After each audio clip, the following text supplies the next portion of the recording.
কি রে ভাই, এখানে বসে বসে কি করিস? ভাই, তোর ব্যাপার স্যাপার কি রে?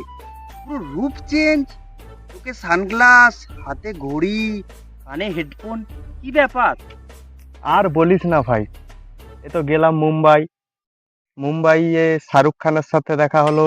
অমিতাভ বচ্চন, সলমান খান, অমরেশ পুরী তো মারা গেছে, অমরেশ পুরীর বাড়িটা দেখে এলাম। ঠিক আছে, শাহরুখ খান আমাকে ওর বাড়িতে ডেকেছিল খাওয়া দাওয়া করতে। যাইনি, ভালো লাগেনি অতটা। তারপরে দিয়ে আমাদের টালিগঞ্জে গেলাম। টালিগঞ্জে আমাদের প্রসেনজিৎ দা, আমাদের দেব, মিঠুন দা, এদের সাথে দেখা হলো। দেখা করে এই বাড়ি আসছি। আমার কি আর ফাঁক আছে রে ভাই? কবে কবে? আর বলিস না, এই তো আজকেই সকালে স্বপ্নে দেখে এলাম।